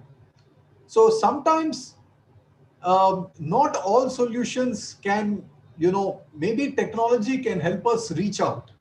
So technology can at best be seen as a tool, but it cannot become an end in itself. So very often, and many of you have had experience with Arogya Setu, or what was it? I mean, we were all asked to use this, to solve the corona problem. Now, once you create a solution, you have to find users to the, solution that you have created. And the best way you will do is by forcing people into that particular solution. It was not developed with a user interface well enough so that we can understand how it works. But so technology sometimes has a tendency to, you know, overpower the individual and remove the autonomy of uh, communities and their capacities of problem solving. So technology needs to be seen at best as a means, as a tool, and not as an end in itself. So those who are often presenting technical solutions or technological solutions tend to try and see it as an end to itself. There is a problem, the solution is technological. Technology is one way by which the solution can be addressed, but need not be the only way. That's my view. Thank you, sir.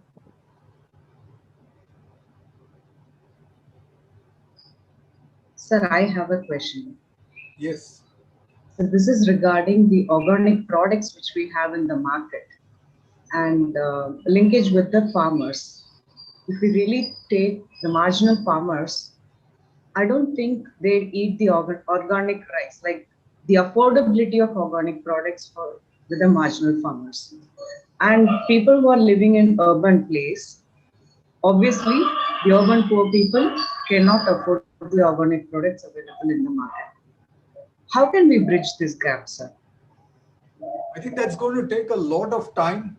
There are two things to it. So actually at the producer side, people do understand the value of organic. In fact, very often farmers produce two things. One for their self-consumption, which is actually good food, and the other is for the market. So what they eat is sometimes not what they sell. So sometimes they may grow a different rice variety, which is more nutritious, uh, but may not fetch high in the market. So that's one side where we need to appreciate that there is a movement that needs to happen, which becomes more widespread. If people are more conscious of their health, they will make this shift. So that's it has to start with people who can afford to pay a little bit more and so on. Now, can this become part of the PDS? Very difficult. I think if you diversify the PDS, at least allow them not to get organic. At least can they get millets as part of this? Their nutrition levels will improve significantly. Today, you go to the fair price shops or the ration shops in Tamil Nadu, you are not going to get ragi at all in the system. Now, that might be a much, and ragi by nature, or generally, the amount of pesticide consumption in this is going to be a bit less. So it might be easier to shift towards, for the urban poor and others, towards these kind of situations or shift rather than wholesale shift towards organic. Or you can have a mix as well, but that will take much more time. So that's what when we went of the third part of transforming structures, unless you make this more, you value these things currently. 1 rupee per kilo rice is a disaster economically. You can never produce rice today at 1 rupee a kilo.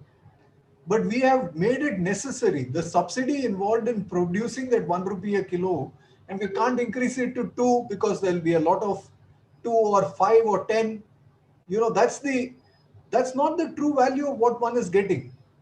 And every government will try and work towards reducing this cost, whereas the ecological cost of producing this is very high. Now, who's going to bear these costs? So we've created the Green Revolution in Punjab and a mechanism where farmers today are asking for an alternative. Unless they're given an alternative, they're not going to shift. This alternative might require 5 years, 10 years of investment and consistent investment so that farmers can go to a different cropping system, maybe a different crop, a different way, maybe into horticulture or vegetables or something else. Punjab cannot continue growing rice and wheat in the same manner. Today, India is the largest consumer of groundwater in the world. That the amount of groundwater we consume is more than China and USA put together, the two comparable big nations we're talking about. 80 to 85% of this groundwater is used in agriculture. This is a sad fact. Now, today, if a social enterprise is making a system where you can reduce the amount of water used in a particular production system, the government of India is not even giving a separate subsidy to it so that we start moving towards a better and a more sustainable solution. So today we are living in an extremely unsustainable equilibrium. And I think unless we move away from that over a period of time, and therefore we have to start with small experiments. If today you and I can afford organic rice, let's move towards it. Today it is not possible for the urban poor to shift to that as well. It might take more time, but it has to start with a few people. Thank you, sir. So one more question. What is the research gap in social innovation? What is the real gap in social innovation? So you're talking about research gap, Roshni. I think we lost you in the last minute. Yes, sir. Yes, sir. Yeah. So, well, I was looking at this book, The New Frontiers in Social Innovation Research. And I think there's possibly one chapter on India. And that's written by Lisa Sohn. It talks about 2-3 initiatives. And there's a network perspective that's used there to understand where did an entrepreneur pick up ideas and how was the network created, who helped her or him, and so on. It's very useful, but I think what we do have is, first of all, we do not use this term at all, social innovation. We only use innovation in a slightly different sense. So I think, first of all, the framing of the problem is itself challenging. So until we frame problems differently, we try and take out innovation from IIT Madrasas of the world, which have tend to dominate looking at social entrepreneurship. Maybe, you know, Madras School of Social Work and Tata Institute of Social Sciences and other institutions might be able to start work on this dimension, which can bring more meaning. We need much, much more documentation uh, and to understand the processes, what makes social innovation happen. Not just documenting the success. Sometimes social innovation does not work. Why does it not work? What makes things work in each of these places? So until we have significant documentation, we will not be able to bring out enough of those research gaps. I do not know of any social innovation conference in India. I think Tata Institute of Social Sciences started it in some sense. But again, the framing of that is insufficient. We need more researchers in this space, and we need more uh, policy interventions. You have a new government, maybe you should negotiate with them to answer what Amrita had asked earlier. So, I mean, when Obama took over, he had set up a separate commission for social innovation. They invested considerably in that process. So when we want to try and say we need to do things differently, how do we bring this into government's agenda as well? So I think that is why we say we need those platforms, we need those spaces for doing small experiments, etc. We need to celebrate those who are actually there. The government of India has been doing reasonably well in terms of the Padma awardees in recent times. So unlike earlier years, the last few years, you hear about very humble people in different parts of the country doing amazing work for a very long period of time, unrecognized. Now, if you just look at the Padma awardees, they are reasonably distributed across the country. Maybe carrying their stories together will also be one way. So I think we need to try and get people's stories written much, much more than we are doing currently. And there are these magazines, Better India, Civil Society Online. I mentioned Social Innovation Review. MIT brings out a journal on innovations. We'll have to read these more frequently, make these as part of assignments for students to read. I make it compulsory assignment in my social entrepreneurship course that they have to read an article from Stanford Social Innovation Review. Let them pick whatever they have of interest. So it is when we start creating more numbers and start speaking of a similar kind of language, then I think we will be able to get much further. Otherwise, social innovation is not part of the discourse on much of incubators. Everyone's chasing a venture capitalist who may or may not support an initiative. But there's much more to the world than a venture capitalist.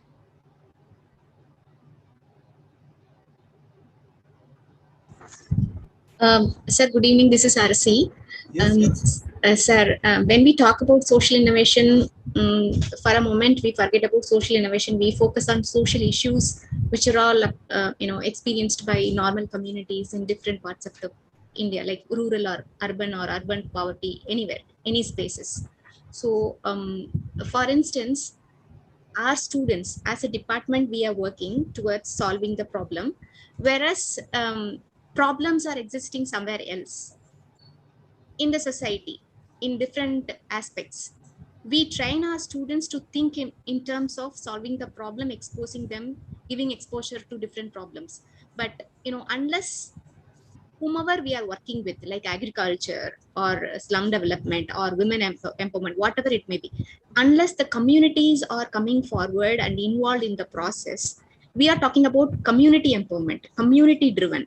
So how do you think, don't you think that this is superimposed our knowledge and our understanding from the academia is superimposed to solve the problem, and our views are, academically highly driven than the field?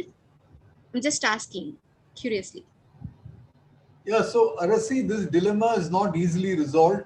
I can't help being an academic if that is what I'm trained for. Uh, and I don't think it's an either or kind of situation. I think it is a negotiated space. There's a lot of dialogue involved. And I think how you present yourself to the community also becomes important. Often, if we go with the view that we are going to solve a problem of a community, um, we may actually end up doing more damage. Sometimes we need to give ourselves time and space, be with the community for a while, and then I think, discuss with them what they see as the solution, try and see if there is an innovation. Don't come out with a existing set of solutions.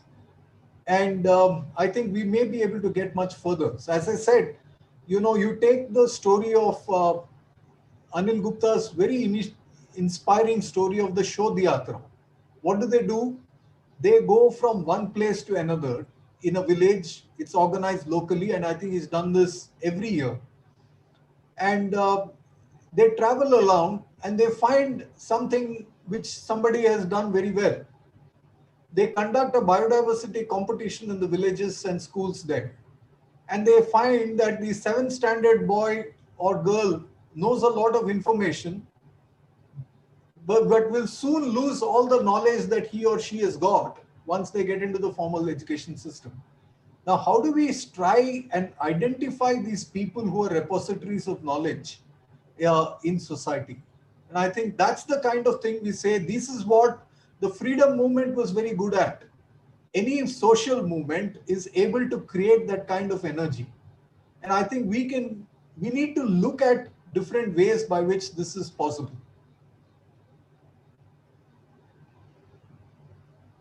Yeah, I think in continuation with Professor Arasi, I have a point of view. The word social innovation, it's basic, maybe an academic language, but the communities, they have their own knowledge system. They have their indigenous knowledge to solve problem on their own. Even with the help of academicians, without outsiders, they can also solve.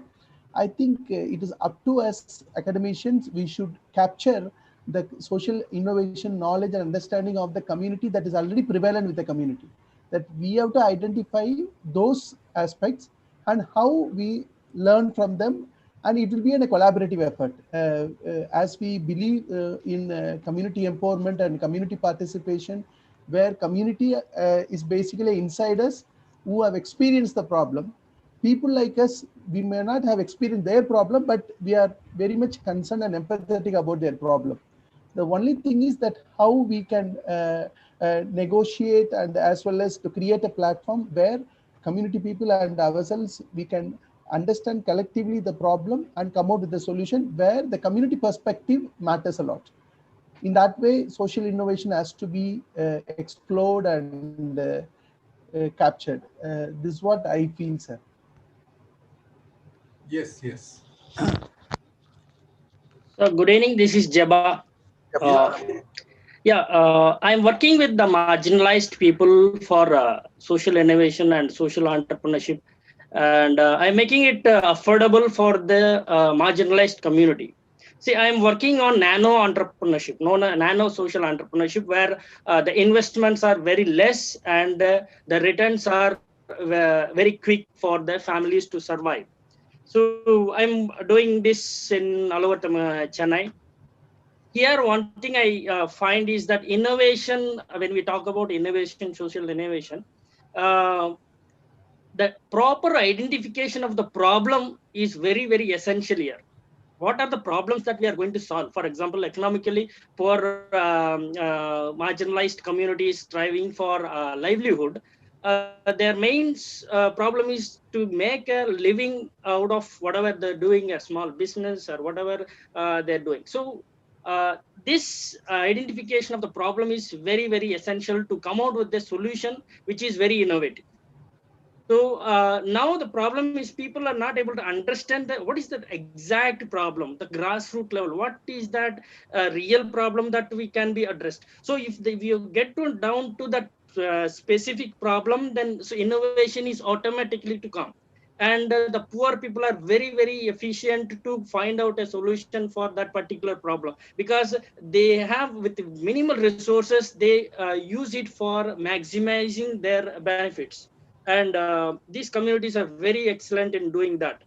And if you look at for if you're going for innovation in a bigger level, and we ask the students to come out with innovative ideas for solving a bigger problem, they think that it is not my cup of tea. So when you go down to people, yes, when 10,000 rupees or 5,000 rupees, you start your own organization, and in 1 or 2 months you will be able to come out with a break even point, and next month you can earn your own monthly salary, then people are ready to do that.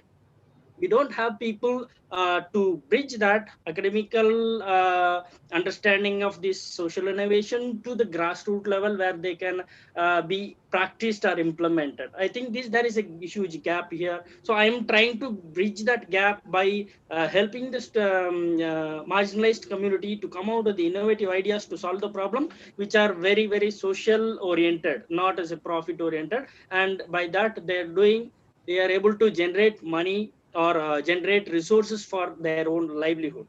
So we are doing in that. Thanks a lot, Jeba, for sharing your experiences. I think they're very valuable.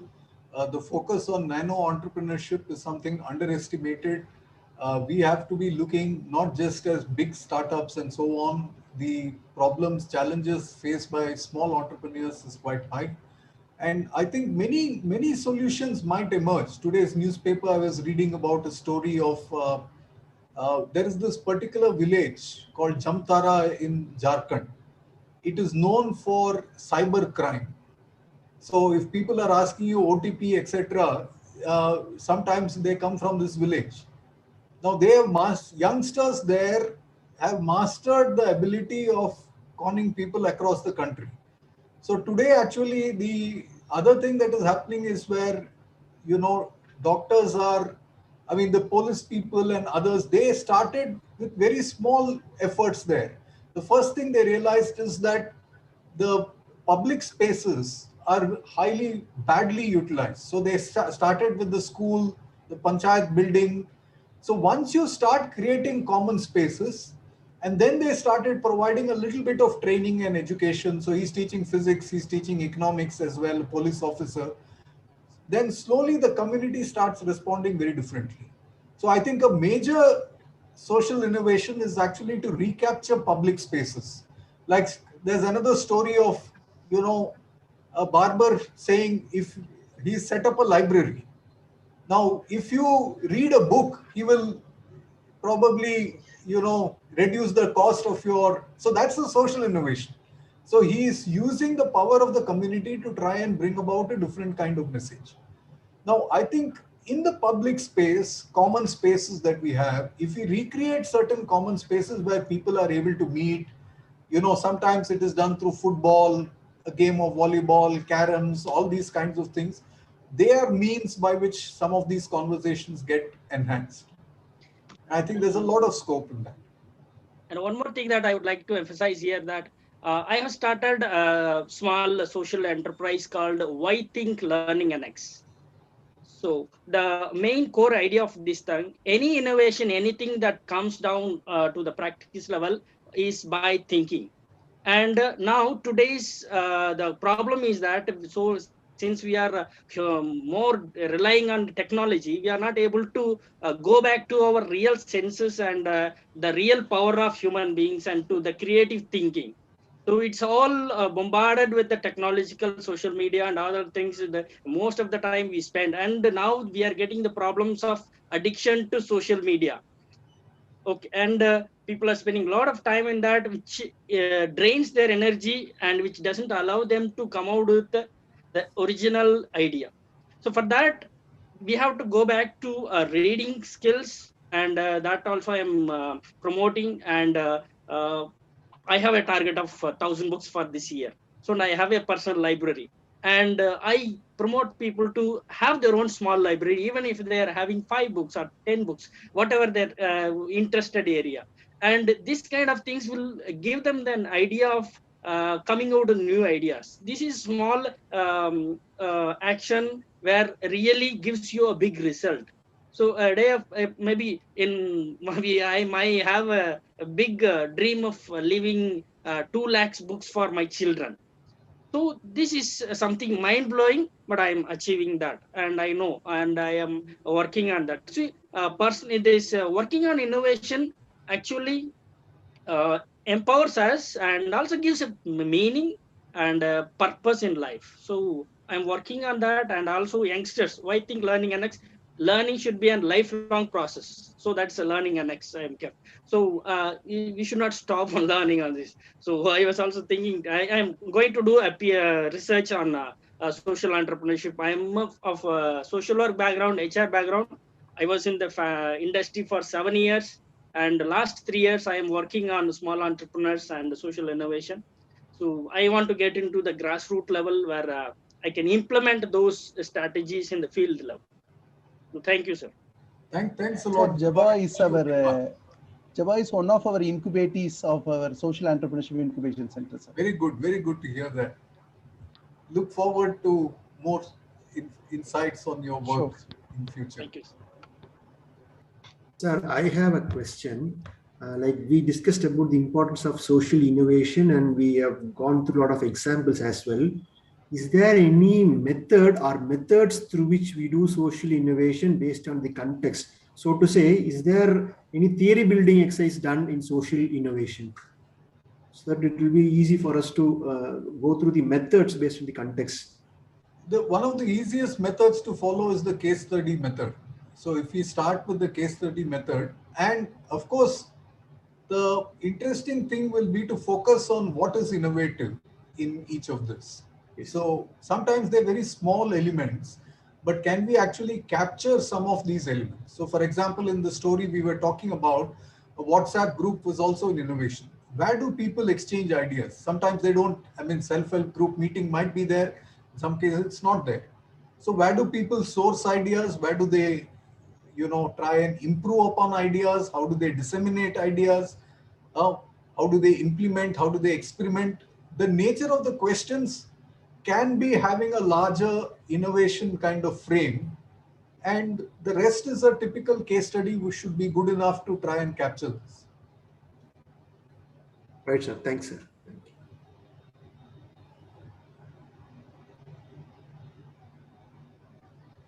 Stephen, sir, would you like to ask some questions? Okay, it's enough from my side. Participants? Yes, sir. Yes, sir. No. If there are no questions, I have a request to Professor Shambhu sir. If any questions are there, otherwise. So I don't have a question, but I just want to add one point on your last answer. So I was once a student studying social entrepreneurship, and there was one particular subject, one particular paper on social innovation.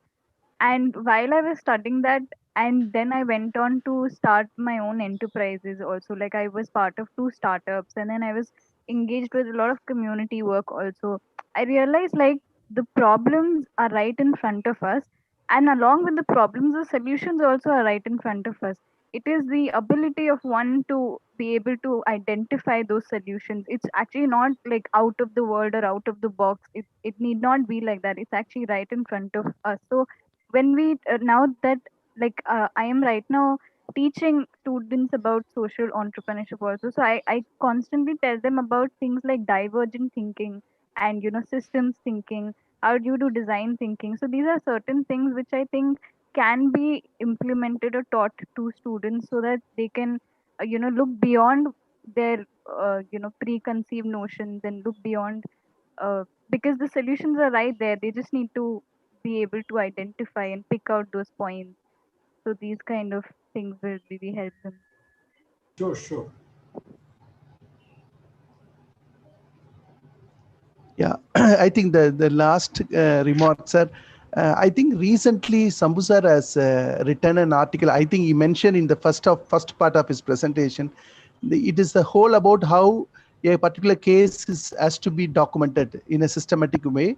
Sir, the 3 case studies are there. Probably that if it is shared with all of us, all the members in this group, FTP, I will share it in this group so that we can understand how a particular social innovation can be better documented using case study model. So thanks, sir. I'll share it, sir. I'll share it. I share the document with all the people because the World Localization Day, when Samanvaya organized a program, I was also part of the discussion. Sambhu sir has really briefed the details of the particular paper, how they went about, along with their PhD student. I think that we will share it, sir. We will share it with the participants also. That will be the homework for them to understand how social innovation can be best documented. Thank you. Yeah, Roshni. Participants, we have come to the end of this session now. I take this privilege to thank Dr. Shambhu Prasad for sharing his thoughts and ideas with us. Thank you so much for innovation, understand important documentation in social innovation, sir. And we take the pledge that we will work towards it and carry forward the thoughts which you have shared in implementing it. And the learning which we had through this session is going to be a treasure. Looking forward to learn a lot from you in future also, sir. Thank you so much for your time. Thanks a lot. A pleasure to interact with all of you again. Yeah. I think I request all of you, as Kashwa suggested, to open up a video so that we can take a photo of, at least if you're in the very good,